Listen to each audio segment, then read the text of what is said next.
Good evening, everybody. Welcome to Targeting Winners. Off season has begun. This is the Coaching Carousel episode, and today we are joined once again by the great Mark from out here at Coach's Hot Seat in sunny California. How you doing today, Mark? Great. Thanks for having me. Nice. Darren, still cold up there? Yesterday, we broke a 20-day streak of not having our high temperature reach freezing. We hit like 35 yesterday, so the streak is over. It's supposed to be like 40 next week, so shorts and t-shirt weather upcoming. So there we go. And Pete, sunny Mexico. How's 86 Pedro degrees today, 86 degrees in sunny Mexico, so all is good down here. Excited to be here with all of you. I believe winter is over down here in Florida as well. I think it was like it's in the 70s today. So enough making fun of Darren, because I know it's going to be making fun of me in Florida State. Yeah, well, here is the coaches hiring. I don't know, Mark, before we get going, how would you describe the offseason, the coaching carousel from 2025 compared to other years in recent history here? It's been chaotic. Really, very active, and a lot of surprises, I think. Yeah, like 33 changes in all. 33. A couple of years ago, there was 32. We haven't come anywhere close to those two numbers in a long, long time. And, the reasons, coach leaving for a conference rival towards the end of the regular season. Besides poor performance, one coach gets fired for not only keeping alcohol in his desk, but actually drinking it on the job, supposedly. And everybody's favorite, a coach heading over to a staffer's apartment and threatening them with silverware. So, the reasons are vast. But yeah, 33 is just insane. Tim, are you emotionally set to get into Mark's rankings? Well, we're going to be, I'm sure, top of the list in something this year. I'm ready for it. Did not drink today. Say one thing before Mark gets going and depresses Tim. There are multiple links in the description of the live stream tonight. One is to coacheshotseat.com, Mark's website. Sign up. It's free. He's doing a series right now, I believe, of his thoughts on all the new coaching hires. So sign up for that. Not only can you get caught up by going back to his blog, but you'll get his weekly emails on that. Also, he's got a podcast out. I think, 2 or 3 episodes so far out there? So far, yeah. And we've got 2 links there. One if you listen on Spotify, one if you listen on Apple. Last week's, pretty interesting. How important is December in determining these coaches' futures? So an interesting listen there. So, all right, Mark, we've had you on multiple times. We always appreciate you making time for us. And now as an added bonus for Pete and myself, you get to start Tim off in February. Potential mental breakdown. So please, Mark, your rankings, end of the seat. Who's got the hottest seat in America and why?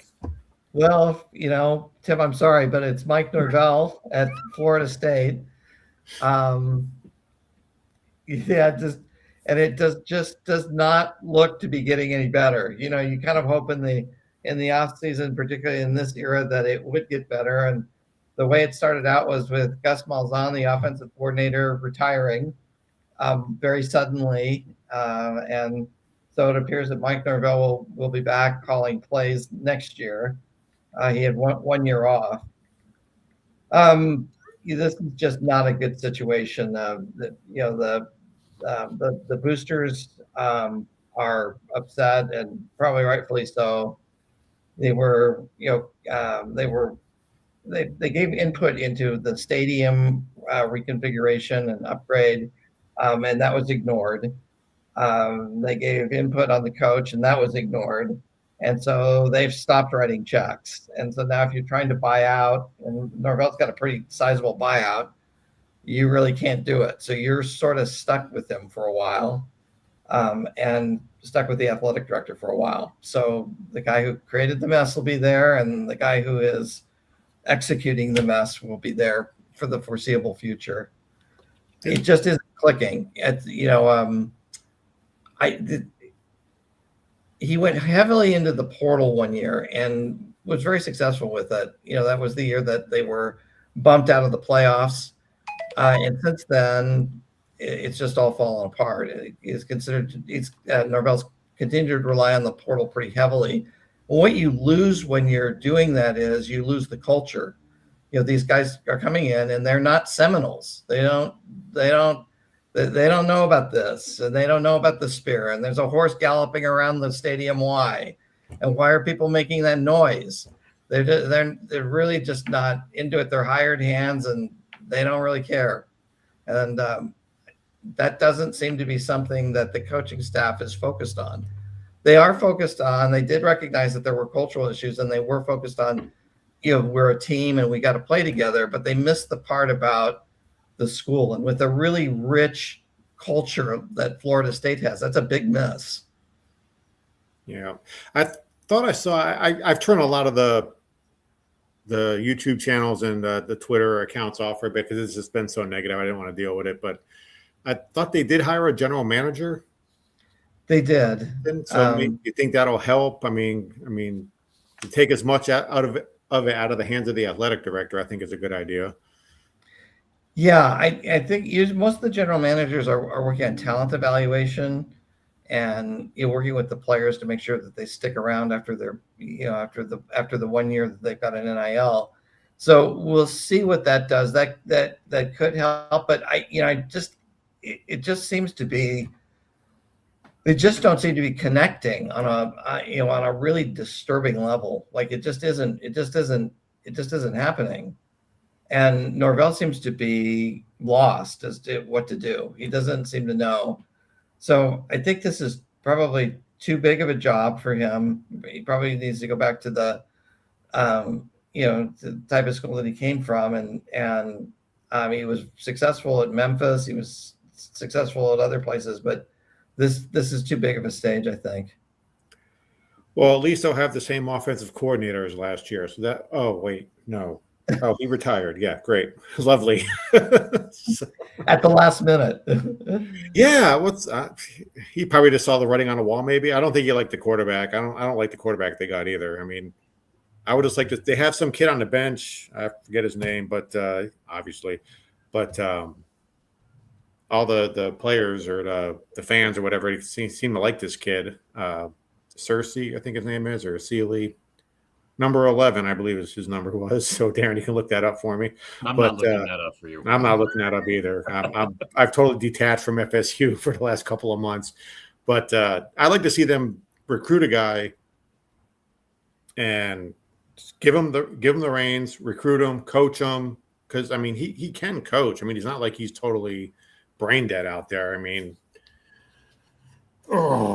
yeah. No, he's good. He's good with X's and O's. And it's a lot to ask somebody to call the plays and to be the head coach. And a lot of the newer guys like to do that, and it just doesn't work. Because you need somebody to sort of be managing the whole game. And when they're calling the plays, they tend to focus on one side of the ball. They don't focus on both. And you see it over and over and over again. There's the very rare exception to that.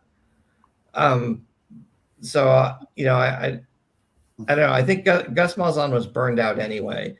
And when he saw what he had, I don't think he didn't have exactly what he wanted. And he just thought, I don't want to keep pushing a boulder uphill. I'm 60 something years old. I can go play with my grandchildren. Right. They might block better than Florida State. Who knows? So,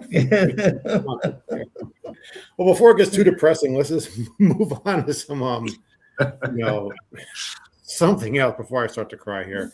Darren, you got something you want to ask Mark? Well, I was going to let Pete bring up coach number 2 on Mark's rankings, but before we go into that, little breaking news just came by on the phone. Trinidad Chambliss will be allowed to play in 2026. So adjust your love or hate for Ole Miss accordingly. That just came down a couple minutes ago. So he won his day in court. He will be the Ole Miss starting quarterback in 2026. Well, I think your next team that you're looking at is Baylor, if I'm incorrect. So is that accurate? That's correct. Yeah. Yeah. So let's look into that. Our number 2 is Dave Aranda at Baylor. Dave he got sort of a reprieve when his boss got fired. And so, because I think he would have been gone last year. And this is another situation that just doesn't look to be getting any better. Unfortunately, I think Dave Aranda is a really good defensive coordinator, but the head coaching position is just not translating. So he got a reprieve for one more year. I think they're already having back channel conversations with other coaches to see who might be able to step into Baylor. And there is one big name that is looking at that job right now. So we'll see what happens during the year, and I would expect that one will open up. Yeah, I agree. I actually have him as my number one. I mean, I think, for him, I think where he is, I think it's challenging. That team seems to be regressing. It's not doing what I think that team is capable of doing. And it just does not seem to be progressing in the right direction. So I agree with that. I think he would have been gone before this year. And I do not think he'll survive the season this year, but we'll see. We'll see how that goes. But if it does not start well, I don't think it's going to make it halfway through the season. Yeah, I absolutely agree. I was looking at list 3 through 5. Pete just talking about guys who don't think are survived the year. I'm surprised all 3 of these guys survived 2025. But let's start with number 3, Mike Loxley of the Maryland Terrapins. How did this guy not lose his job last season? It comes down to money. Yeah. And I don't think they had the money to buy him out. And so they decided that, the devil is better than the one that you don't know. And so they're investing the money that they do have into the program. And we'll see, there's a couple of these that are doing that. A couple of the coaches that are in trouble are the programs have said we're going to invest in the players, or we'll invest in the NIL, and we'll see what happens. So this is the first one of those where we're seeing that, and we'll have to wait for the season to start. I don't see anything great happening here either. No, with Mike, so Mike's number 2 on my list. The Big Ten is where I focus a lot of my efforts for the year. It feels like they've completely plateaued. It seems like wash, rinse, repeat. It's the same thing over and over again. Yeah. 7-5. It doesn't matter. They have skilled players, and it does not seem to matter. It's the same result over and over again. He can't get them over the hill. Nothing changes. Signature wins do not exist. And it just doesn't feel like it's going to change. So I don't know where that program goes with him. And I think they're frustrated with him, but I agree. I think it's a money thing right now. And I think they need to figure out what they're going to do with Mike, but I don't think that program can move forward with him. So something's got to happen. Do you want to stay on the Big Ten, or do you want to move to a different conference, boys? How do you want to? Let's look at number 4, because after the second half meltdown against Texas A&M, I thought this guy was going to be gone Sunday morning. But I have a feeling there's 25 million reasons why he's still getting another shot this year. Shane Beamer, South Carolina. How much trouble was he in after that A&M meltdown? 30-3 at halftime, and then losing 31-30 or something like that. I mean, SEC, and he was really, he was. I saw him interviewed, going into the locker room, and he was roostering there a little bit about how well they were doing, and then the next thing you knew, it just collapsed. So I know South Carolina fans are frustrated with Shane. I think one of his big mistakes was the hiring of Mr. Shula, and he let him go, and I think that he may have justified staying another year because he recognized he had made a mistake and he let him go. But he goes through assistants and coordinators pretty quickly, so I don't know that it's that great of a place to work under him. It just seems like there's always a change at defensive coordinator, defensive line coach, and all big turnovers of assistants every single year. So we'll have to see. He was somebody who never been a head coach before, not really been a coordinator before, so it was a big leap for him to take on this job, and it looked good 1 year so far. Yeah, the problem for Shane, right? I mean, sure, the SEC is tough, but we have seen South Carolina be competitive in the SEC, and they can be. So the fact that they're not, right, is just damning on him. And the fact that he's turning through coordinators, there's no consistency. I mean, that clearly points to him. And you've seen teams like Texas and Oklahoma, kind of fully embed themselves in the league. And South Carolina seems to be drifting away, right? And that's an issue. That's certainly an issue for, obviously the program as a whole. So, I mean, clearly something needs to be done. He's a guy I cannot imagine him surviving this year. I don't know what he could do. Oh, no. No, I don't either. That was my, just as an aside, that was my first SEC game, was a South Carolina home game. And so I, have a little affinity for them because of that. And, it's sad to see. It is. I mean, speaking of sad to see, so we'll shift back to the Big Ten, because this is somebody I've been beating up now for multiple years. Ever since you've been on the show. in a team that Wisconsin, right? This is a team that has a very strong historical record of how they play and just their whole culture. And Luke came in and just basically set it on fire and threw it in the dumpster. And I don't know what he's doing there, but that is not Wisconsin football, and it is not working. And I have absolutely no idea how he's still there other than money. And I mean, that's got to change, because he has done a horrible job just decimating a program that has been a historically strong program in the Big Ten. It's funny. When you look at the assistants and you look at because I think the assistants have a lot of say over whether the coach does well or not, the program does well or not. Well, his assistants from Cincinnati are mostly at Notre Dame. They're not at Wisconsin. They didn't come with him. They went with Marcus, who had been his DC at Cincinnati, and so he started over. He started with Alex Grinch and on his staff, and that was a bad sign right there. And it just, like you said, it's just never, the culture is not the Wisconsin culture. It's not the Wisconsin program. This is a program that has said we're going to invest in the program. So we'll see what that produces. But I think that seat could be really hot if they've invested in the program and nothing changes. And I don't think anything's going to change. Unless it would have to be a complete 180 for Luke. Yeah. You think they could do a trade, maybe Florida State, Norvell for Fickle, and do there you go. A change of scenery trade. Maybe that's all they need, a change of scenery.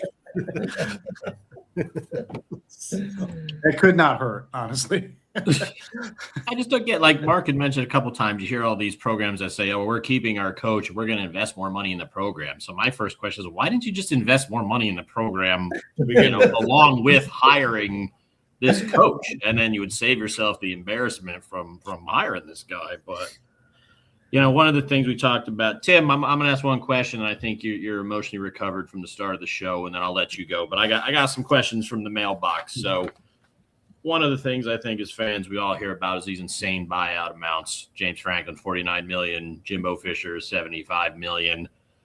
How did these numbers even come to be? I mean, I can get that the coaches and their agents love these numbers, but what's the reasoning behind this? Because it just seems ridiculous. Like, you could be doing so many other things with that money. How do these numbers even come about? Well, you have one agent who's controlling a lot of these coaches, and he has leverage, and he uses that leverage to his advantage to negotiate some of these ridiculous contracts. And some of them, the athletic directors are just rolling over. There's a couple places where the ADs are rolling over.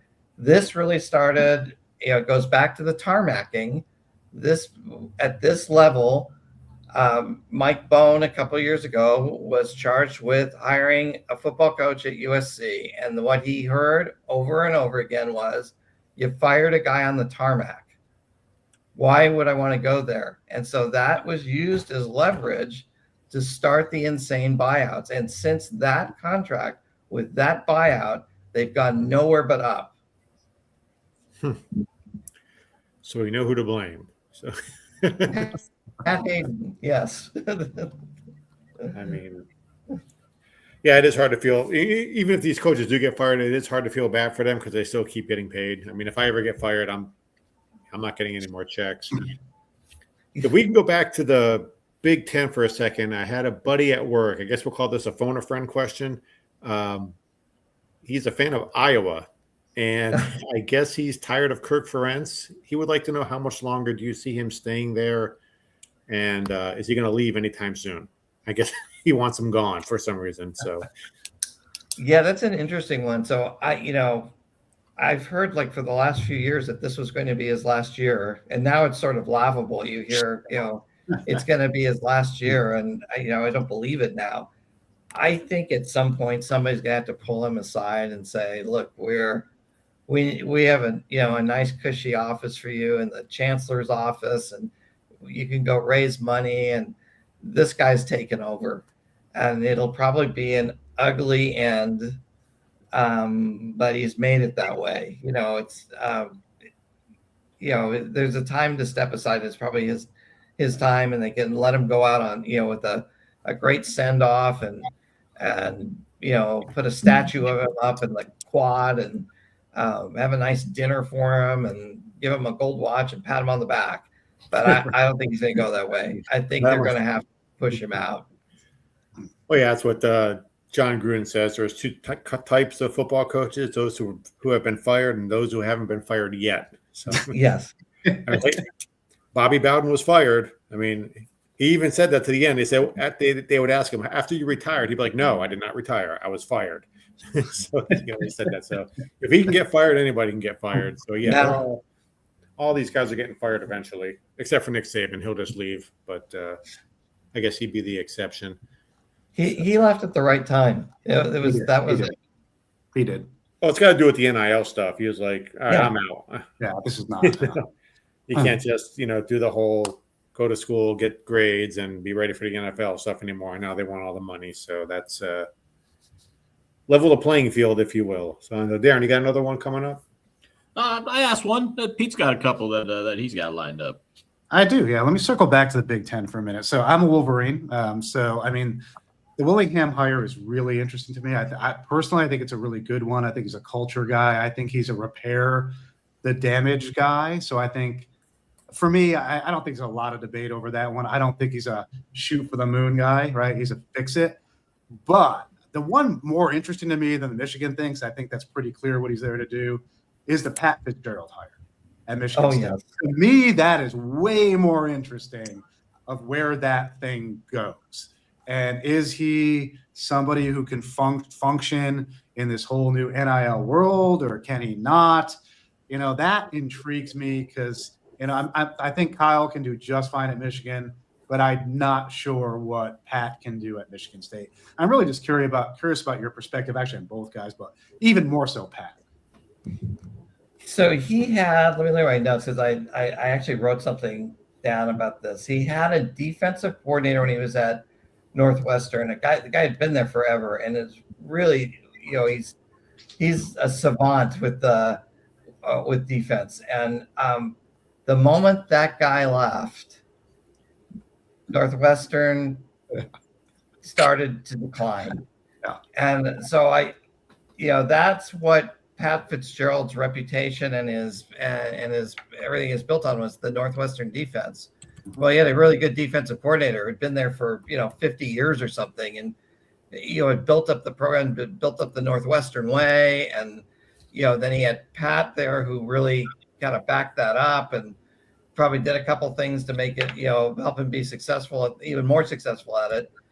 I don't see that guy at Michigan State. And so my question is, who's gonna run the defense? Is the guy gonna be as good as the guy that he had at Northwestern? Because that's when it fell apart. So you're going up to Michigan State. They had Mel Tucker. That was a disaster. That fell apart.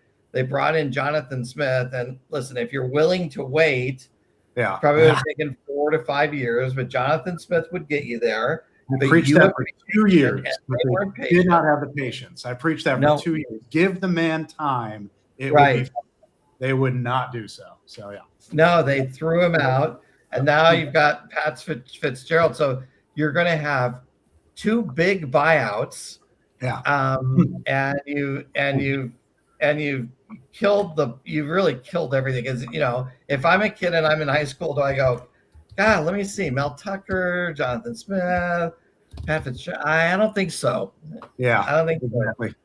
I think they fired a better coach to go to a lesser coach is my opinion on that. And as a high school recruit, I would look at it that way. Like that place is just a cluster. And do I really want to go there? Because this guy will probably be out in 2 years too. Yeah. Yeah, I completely agree.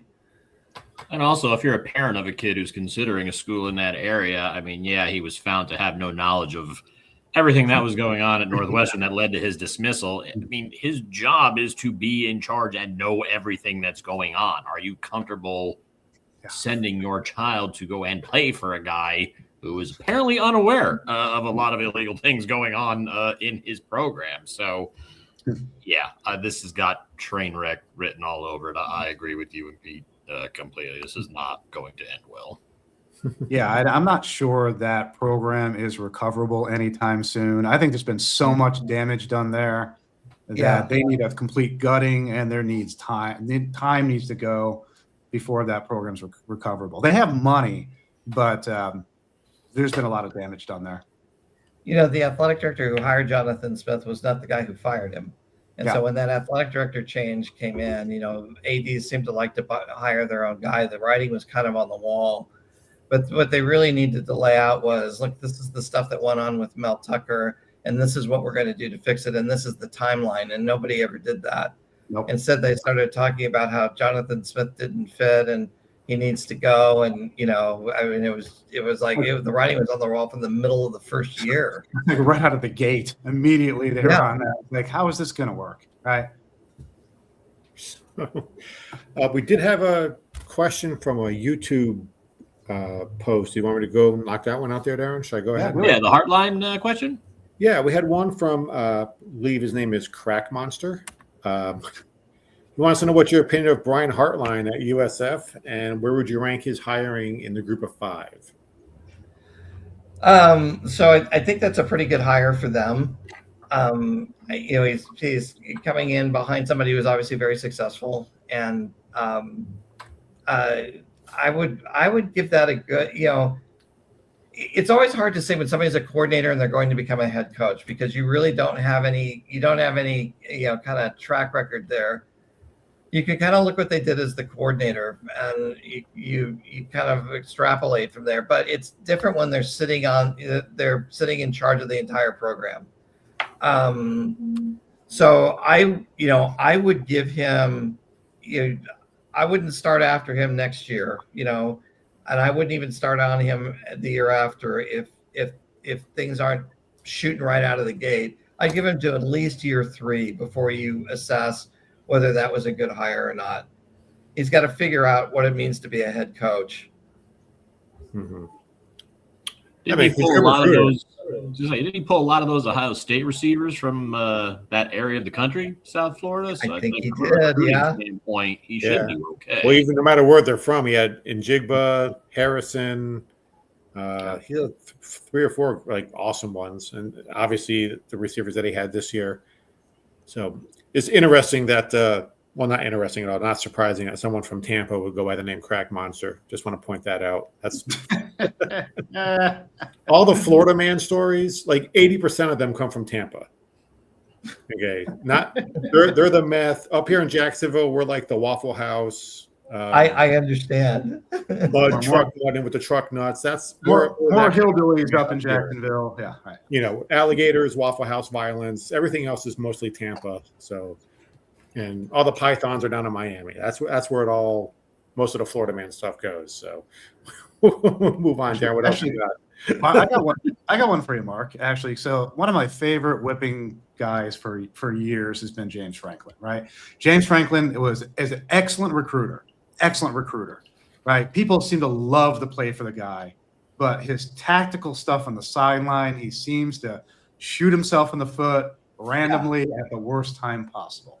That said, Virginia Tech hiring him is an absolute grand slam for them. I can say nothing bad about that hire other than, to me, that is an ACC changing hire. I'm curious about your perspective on it. I thought it was the best hire of the cycle. I really did. I thought you could not have found a better fit. If you look at Frank Beamer's record, I pulled up Frank Beamer's record and I pulled up James Franklin's record. They're almost identical. I think Franklin has actually won a little bit more. A little bit of a higher winning percentage, but you look at you look at the offense, you look at the defense, you look at it, you start to look at the whole thing, the way that he runs the program. He's Frank Beamer. So if you're Virginia Tech, you got your guy. You got the perfect guy. Could not agree more. Yeah, we talked about that before on the show, and I think we were all in agreement. And even then, all the coaching positions hadn't been filled, but I thought there's no hire that's going to be better than this. I mean, he knows that area. He, like Pete said, he recruits great. That he's super familiar with that area of the country. And the one knock about him, well, he can't beat a top 10 team. I don't know if anybody's looked at the ACC outside of Miami. We don't do that here. No, you guys do not do top 10 in the ACC. So I see no reason for. I mean, I haven't looked at their schedule. I don't even know if Miami's on it. I'll look it up. When I looked, the record against the top 10, Beamer and Franklin were almost identical. It was really uncanny. I mean, it was everything. And I thought, wow, if they love Frank Beamer for good reason. He did a lot with them and he ran a really great program and was really classy. And that's James Franklin's, really, if you're an opponent of James Franklin, you're playing against him. He's classy. He's a classy guy. Mm-hmm. So that was a really good hire. And I'll go, I'll just do an aside. On the Penn State side, I mean, talking about what a disaster. What a disaster. and they hired James Franklin. If you peel back the onion and you start looking at Matt Campbell, he is James Franklin. So they didn't get any better. They hired the same guy. Yeah. If he can recruit as well as James Franklin, which I'm not sure he can. So maybe the same guy, maybe slightly less. I don't know. I'm not sure they got better. I just don't know what Penn State was thinking. I mean, you're firing Franklin mid-season. The thought was like, you've got somebody lined up that you want. Yeah. Right. Not only did you not have somebody lined up, you ran through like 8 guys before you finally got Matt Campbell. It was like 54 days from his firing to Matt Campbell's hiring. Just like, what are you expect more out of Penn State? I just have no idea what they were even thinking making that move. But speaking of not knowing, their schedule's easy this year. They'll probably win 10 games just to make us all. We knew what we were doing. We're gonna win 10 games. With Matt Campbell. I'm sorry, Pete. Go ahead. No, I was going to say, speaking of teams that don't know what they're doing, what the heck is Stanford doing? Have they given up on football altogether? What is this coaching hire? I don't understand at all what that team is doing. So if you take a look at Coach's Hot Seat tomorrow, we actually dig into that one.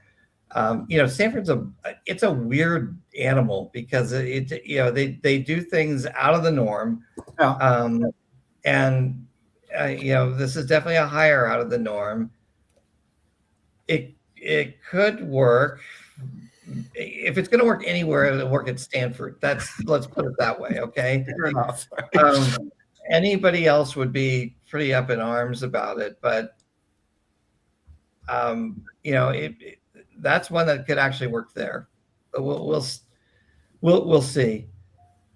across the bay at Cal, that's an interesting hire. That's one to watch. So Tosh Lapoy, he played at Cal. He's from the Bay Area. He went to De La Salle High School.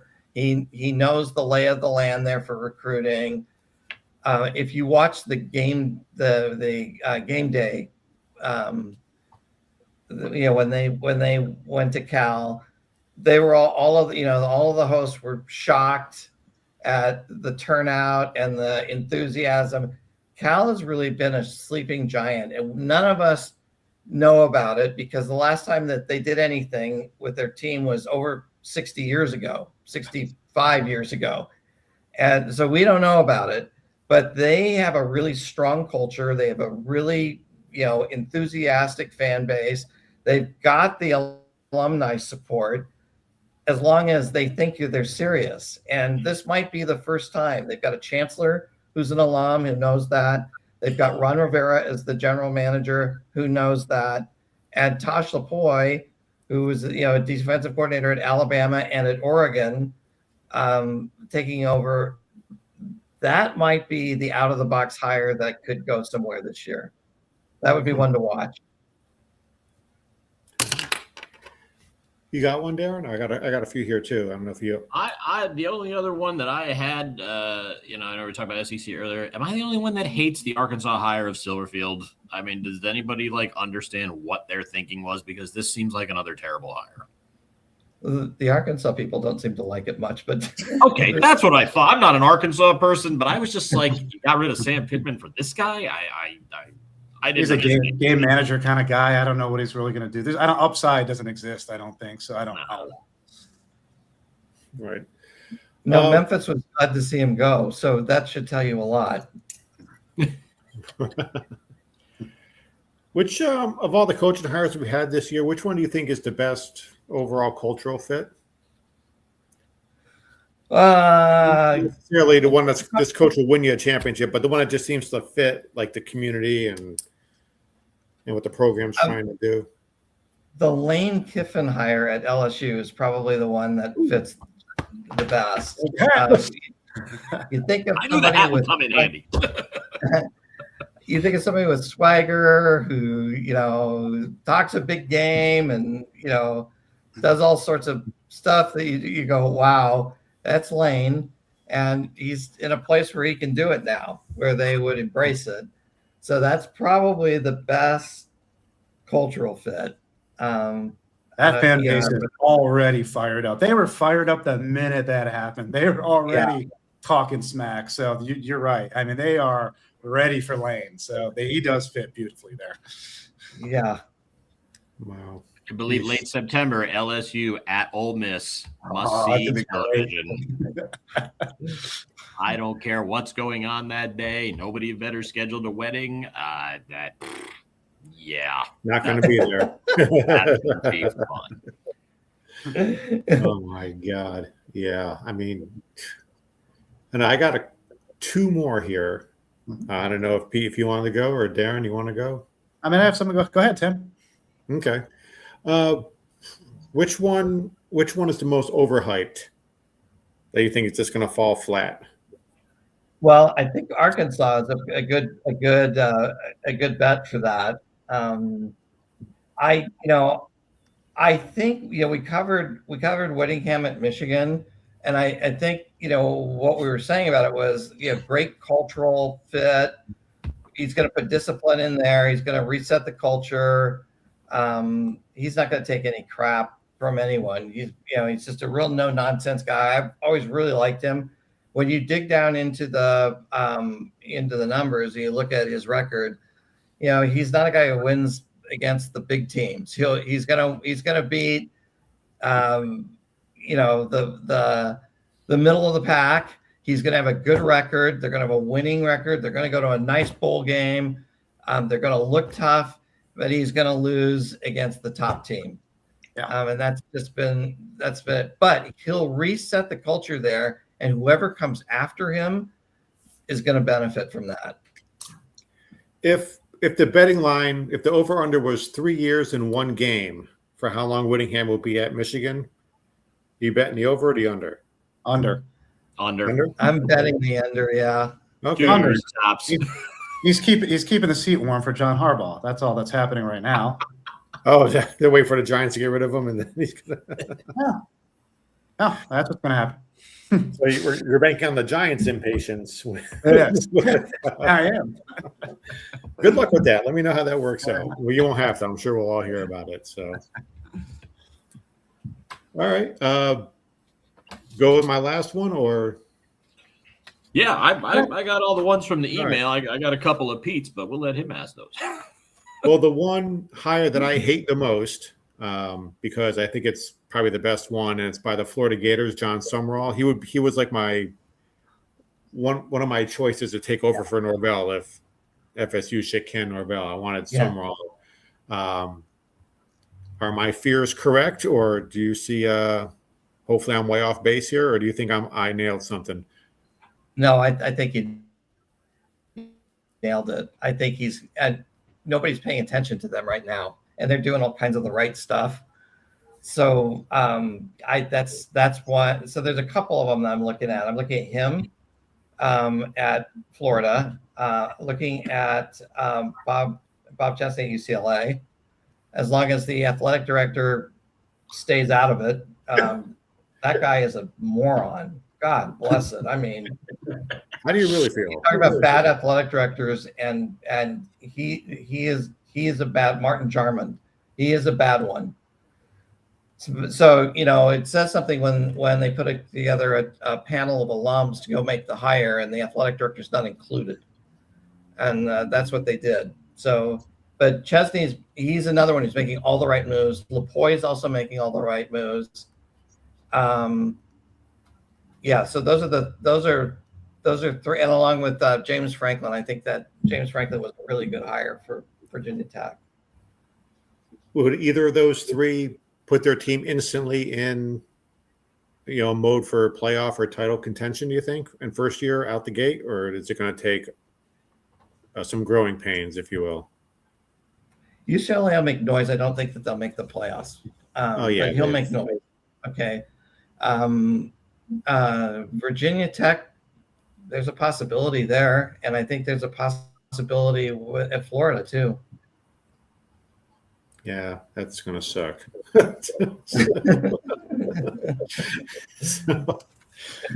Third place in Florida again, or probably fifth place. Who am I kidding? Okay, so the most baffling hire we didn't talk about. The most baffling hire to me is at Tulane, where they promoted Will Hall, who was a disaster at Southern Miss, and all of a sudden he's the head coach at Tulane. And, I don't get it.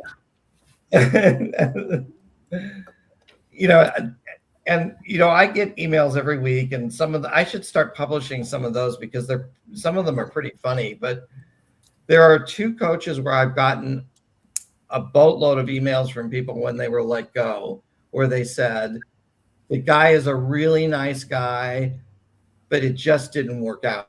And Will Hall was one of them. I probably had 24 emails that said that from people who were really involved in that program. They said, we wanted it to work. We kept extending it. So, it just never got traction.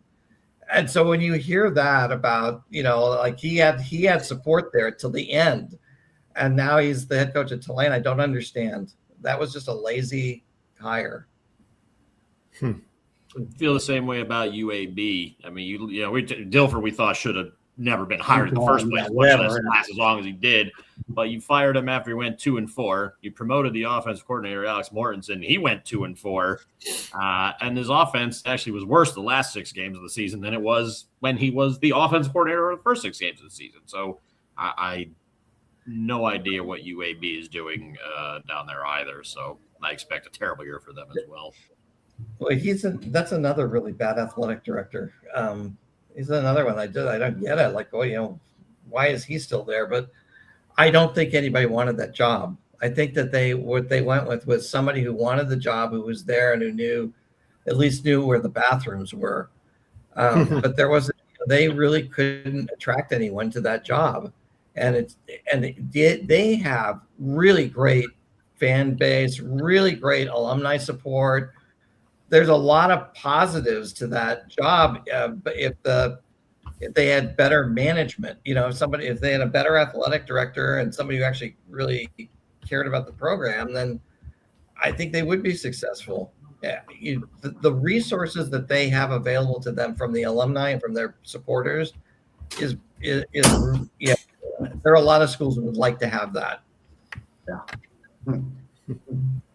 Well, one school we didn't talk about the hiring back in the SEC, Kentucky's new coach.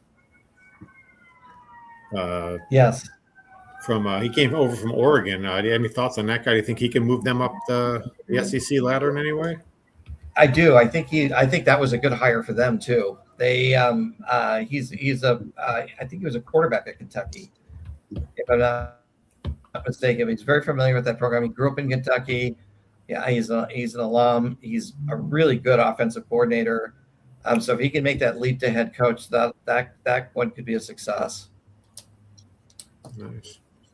Yeah, I guess with Lane Kiffin just taking all the oxygen out of the room when you talk about the SEC and all the new coaches, he kind of just takes everything out of there. That guy just fell through the cracks there a little bit. Look, I'm just gonna say, just because I'm wearing the hat, I'm in the back one of the cars on the Lane train, not all the way like sitting up front asking to drive. But I mean, I could sit here and say, "Oh, we could have a whole show about him." No, we can't. He's a douche. All right, there's a 5-second show. It's over with. Say what you want about the guy personally, but he had less at Ole Miss than what he's going to have here, and the dude did win 10 games a year the last 3 years. Yes. The best thing he did was keep his defensive coordinator, Baker, and that defense was good last year. If Sam Levitt is healthy, and that's a big if. It's a playoff team, man. I'm sorry. Oh, for sure it is. For sure it is. I'm sorry. Listen, No doubt. Someone who's had experience with Lane, he's a really good coach. There's no question about it. It's whether you can handle all of the periphery stuff that comes with him. Right. Yeah. My one concern is you could say the same thing about Bill Belichick, and I was high on North Carolina last year, and that was a train wreck and a half. I'm surprised he was only number 7 on your rankings because I thought this dude would be like. No, right out of the gate, I was bashing that hire. I mean, Terrible. Apparently, I have to take into account the talent on the roster, of which he had none, starting with Tim's favorite quarterback, Gio Lopez. Garbage. Yes. But Lane's got the talent. It's just a matter of how quickly it can all come together. Yeah. Well, I think Gio Lopez was better coached at South Alabama than he was at North Carolina. So I think that's what it was. Yeah, that was the problem. Yeah. The first sign of guy doesn't know anything. the first sign of trouble is when the coach comes in and starts hiring his friends or relatives. Yeah. That's not a good thing. When your girlfriend's younger than your starting quarterback, that's also probably Yeah. Oh my goodness. All right. Well, I crossed out my question, so that's all I got on my end. You guys have anything else you want to add? My last 2 in passing that I thought were pretty good hires. Colorado State with Jim Mora. I think he'll bring credibility and discipline to that program. So I like that hire. And to replace him at Connecticut, I love that Jason Candle hire. I think that there's some really good potential with that program with him there. So I like both of those hires. Yeah, though I think both of those are good. I was actually surprised that Mora didn't go back to UCLA because they were really high on him, and then all of a sudden he was at Colorado State. A perfect hire for them. He'll do a really good job there. Oh, one final footnote. Yeah, Virginia Tech does play at Miami late in November this year. Interesting. So excellent. We'll see if the James Franklin rule applies in the ACC. He'll still lose that game, but the problem is he could be 8-2 going into that game, and it might not be that huge of a deal. You got the rest of his schedule? What's it look like, real quick, if you don't mind? Let's see if I can pull that up. Can't make it any bigger, so we got. No, I'm just curious about their conference slate: Pitt, Cal, Virginia, Miami, SMU, Clemson, Georgia Tech. That Stanford in there. Mm-hmm. Boston College. Sorry, they're one of the teams that have 9 games. ACC, what are you doing? Can you figure out your damn No, conference. they can't. Okay, that's fair. Okay. No. The outside of Miami, there's nobody on there that really scares me. I mean, The ACC commissioner is hanging out with crack monster. Georgia Tech lost their offensive coordinator, and Haynes King is gone. Boston College, Pittsburgh's, I think, on the upswing. Cal, we already talked about. I don't know. That's not a horrible schedule. Yeah, it's not terrible. So let me ask you guys, what do you think of the Alex Gullish hire at Auburn? I was going to actually ask you about that. I like it, but that team has lost so much. I actually want to bet them to beat Baylor in week 1 because you could say, oh, these South Florida guys coming over. Well, they're in the SEC now. Well, the Baylor defense, as we've learned, is not anywhere near an SEC caliber. Right. I think they can win that. I love what he does offensively. But, man, they lost all 3 of their quarterbacks to the portal. They lost Cam Coleman. I mean, there is a ton on both sides of the ball that he needs to replace. If he can replace that, and they can gel quick. I don't see them having a problem offensively. And last year that was their issue. Jackson Arnold was terrible. But they bring in Daniels in there for a few games. He was terrible as well. You know, they're like LSU. Defense was not their problem. Offensively, they'll be better. But is Byron Brown gonna have time to throw the ball, or is he gonna be scrambling for his life? And injured by week 7. I love the hire. I just don't love the current roster. Yeah, it's going to take some time. The depth is lacking on that team severely.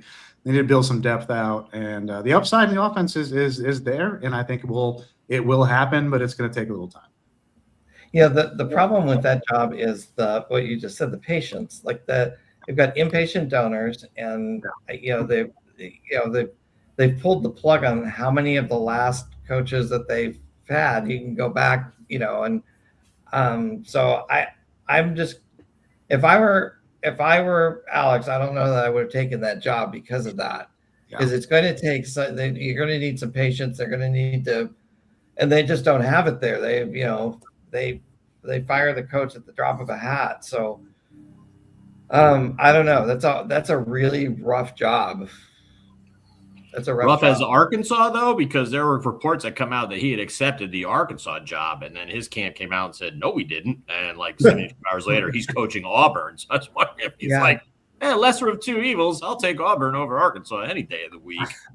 But I think I was supposed to be the Arkansas guy. I would have taken the Arkansas job over this one. Really? Look how much of a lead they gave Sam Pittman. I agree. You could have stability at Arkansas. I think you can build a program there. You'd have some time to do it there. I think that fan base would support you there. I think that would be the better job. I would rather go to Arkansas. That's a great fan base there. If they're really on board with you, they're all in. Yeah. Yeah. All right. Well, that was a good hour. It went by pretty quickly, I thought. This is a lot of fun. Yeah, this is great. I enjoyed it a lot. Yeah, I love it. You know what? That's right. My dog's been sitting here. Bubba's been sitting here the whole time. He has not made one sound. Nice. Yeah, I got mine sitting right here. She hasn't made a pee-pee, but we haven't made any picks. Usually when I make a bad pick, she'll start barking. So we were actually thinking of having Bubba replacing you at some point last year. That could only you would have done better than I did. Yeah, my new puppy is over there. I was asking the wife, "You're gonna be home before 7 or after 8?" I'm like, because I'll record downstairs if you're home to watch the demon. But yeah, I'm upstairs, and she's actually slept the entire time. Thank goodness. Fantastic. Oh, that's good. All right, well, that'll wrap it up for the first show of the off season for 26. Darren, what's our next show going to be coming up? We're done for February. We've got a couple shows lined up in March. Our famous bankroll management show, which is incredibly boring but incredibly important. Very important. With 40 states now eligible to bet on sports, we'll go over some tips and tricks to keep your bankroll at the one deposit that you start with for the entire season. And then a couple weeks after that, we have our national championship preview show. Those odds are out at all the major sports books, and we might actually have a guest for that as well. That's right. Doc Sports, right? Yeah, some guy from Doc Sports is actually planning on joining us. So we'll see if that works out. Yeah, According to his handler, he's in. So we'll see. That's We'll right. see how that goes. But yep, and then April kicks off. I think. Well, we got a Heisman preview. I think to start April, and then like mid-April, right through August, it's conference previews every week or every 2 weeks, depending on what conference we're doing. All right. All right, that's going to do it. Mark, thank you so much for joining us. All you people, thank you for listening. Thank you for watching. Thanks for the questions. Please like and subscribe to the podcast. Leave a review. Subscribe and do all the things. We really appreciate it. It helps us out, and it's cheap and easy. So thank you all very much, and we will see you in a couple weeks for the Bankroll Management Show. We'll see you then.